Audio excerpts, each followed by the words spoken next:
Kembali di Sapa Indonesia Malam bersama saya Friska Clarissa.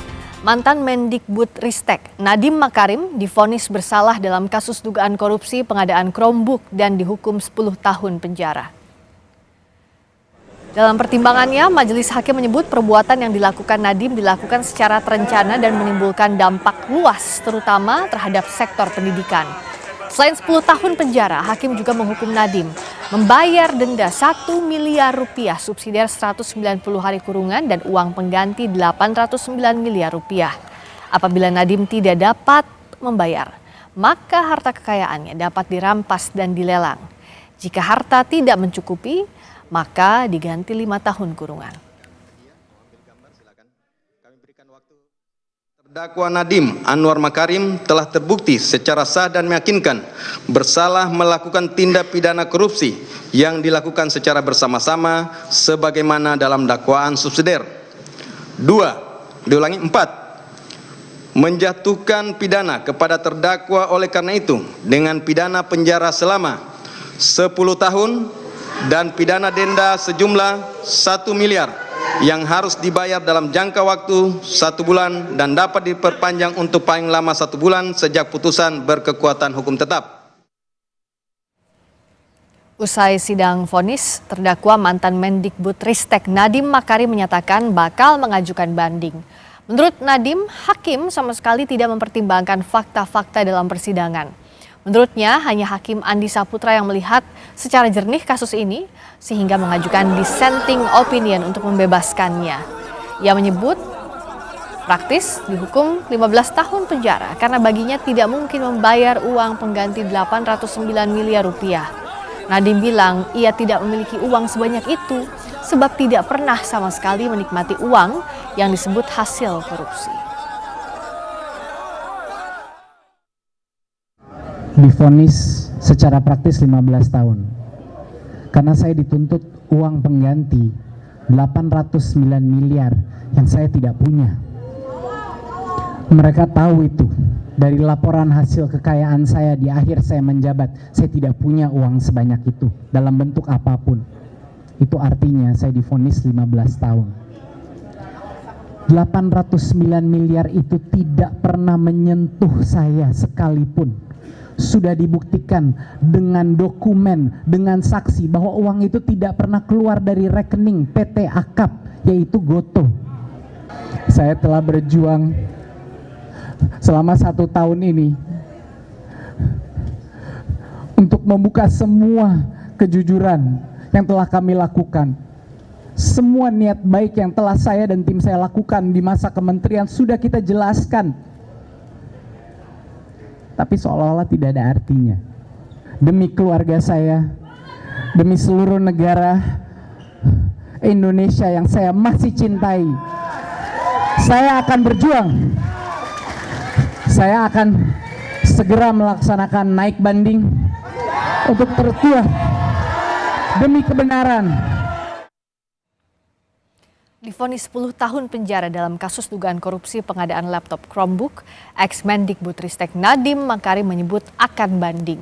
Nadiem juga bilang ia tidak punya uang untuk membayar pengganti 809 miliar rupiah karena tidak pernah menerima aliran uang sama sekali dalam pengadaan tersebut. Bagaimana peluang banding Nadiem jika memang tak pernah menerima aliran uang korupsi? Kita akan bahas bersama pakar tindak pidana pencucian uang TPPU, Yenti Garnasih. Selamat malam Bu Yenti. Selamat malam Mbak Friska. Sebagai pakar hukum tentu saja ini jadi sorotan bagaimana vonis Nadiem hari ini. Kalau ia menyebut tidak pernah menikmati hasil kejahatan, apa yang bisa nanti dibuktikan jadi bahan untuk naik banding, Bu? Ya gini ya, kalau ada uang pengganti itu pasti dia menikmati, harusnya begitu. Kalau berkaitan dengan apa yang terdakwa kemudian terpidana, kemudian ada sanksi yang berupa uang, itu adalah denda, ya kan? Dendanya masih 1 miliar, sayangnya harusnya kan sudah menggunakan istilah kategori. Nah itu jadi masih denda.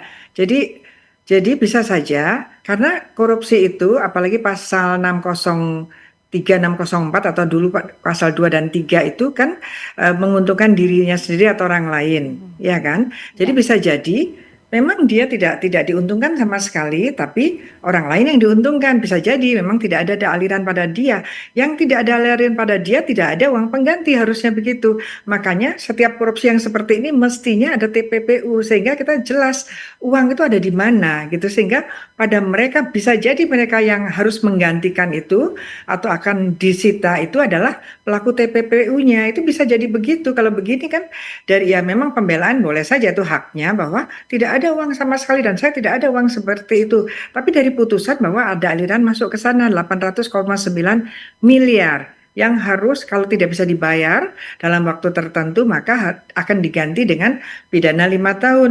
Itu menurut saya juga agak berat tuh pidana pengganti kalau 5 tahun ya. Ya. Dan agak ini mungkin mungkin kita boleh dong melihat, kita harus melihat ya bahwa dulu Plate itu Menteri Plate itu Ya. juga 16 miliar itu 5 tahun. Ini 800 miliar 5 tahun. Jadi apa ya tolok ukurnya, standarisasinya itu kan harus ada.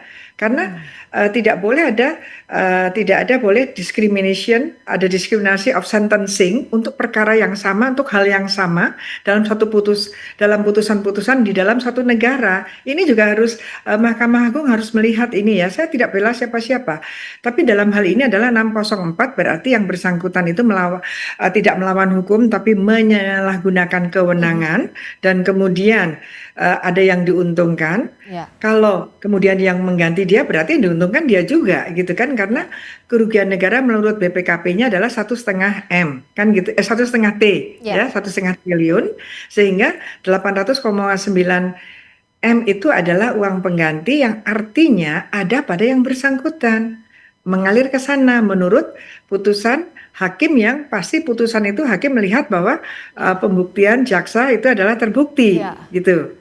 Nah ini seperti itu. Ya, Bu. Jadi karena tidak ada anatomi TPPU-nya dan kemudian dari pihak terpidana ini mengatakan kalaupun memang itu akan inkrah misalnya, pasti jadi 15 tahun kan gitu ya. Iya, nggak ada tidak sanggup. gitu. Nah begitu. Nah ini juga harus dilihat ya, hakim walaupun dengan kebebasannya dan keyakinannya juga harus dijelaskan kenapa 16 M sama 800 M juga sama-sama 5 tahun. Itu tujuannya. Standarisasinya seperti apa ya Bu ya? Betul, dan lagi kan sudah perampasan kemerdekaannya sudah berat itu di 10 tahun. Ya. Kenapa hanya uang pengganti kok jadi pemenjaraan yang berat juga gitu. Oke. Bu Yanti, juga yang menarik ada dissenting opinion dari hakim anggota Andi Saputra yang bahkan dalam pertimbangannya harus dibebaskan, Nadiem Anwar Makarim harus dibebaskan dari seluruh dakwaan penuntut umum. Bagaimana kita membaca ini? Singkat saja Bu untuk menyimpulkan. Ya, tapi dalam hal ini satu dia adalah hakim ad hoc ya, yang 4 adalah hakim karir. Ya itu jadi sudut pandangnya berbeda. Dan kemudian kalau dibebaskan dari semua dakwaan, satu dakwaan aja kalau dibebaskan itu harus per unsur tuh memang sudah harus ada yang tidak terbukti. Itu harus itu yang harus disampaikan juga gitu. Dan bagaimana kita bandingkan dengan 4 hakim lain yang menurut mereka semuanya terbukti kan. Bahkan dikatakan bahwa ini adalah masif, terstruktur dan sistematis karena sejak awal sudah ada pembicaraan yang kemudian berakhir pada adanya kerugian negara melalui proyek Chromebook dan ada kaitannya dengan GoTo itu kan gitu ya. Itu seperti itu kan sudah dibuktikan menurut hakim itu terbukti. Nah itu seperti dia. Nanti banding, silahkan banding, ini juga jaksa juga boleh banding juga. Kalau menurut jaksa tetap 15 tahun bagi dia kurang ya bisa aja dia juga banding begitu. Tapi lebih baik, tapi berharap ini diselesaikan dengan jalur hukum, tetap di koridor hukum, jangan ada intervensi politik atau politik dalam artian hukum yang bukan dari hukum pidana ya. Misalnya seperti lalu-lalu ada abolisi, amnesti dan sebagainya. Menurut saya itu jadi kurang bagus untuk bagaimana potret peradilan hukum di Indonesia. Kalau memang ini salah ya kita lihat evaluasi apa nih yang bersalah, kenapa begini. Jadi bukan langsung sedikit-sedikit presiden intervensi. Itu juga tidak bagus. Jikalau memang tidak bersalah pun selesaikanlah lewat jalur hukum. Ini yang artinya jalurnya masih akan panjang. Berikutnya adalah upaya hukum banding akan ditempuh oleh Nadiem Makarim, akan jadi babak baru. Terima kasih Bu Yanti, kita bertemu lagi untuk berdiskusi di kesempatan lainnya. Yanti Garnasih, terima kasih Bu Yanti.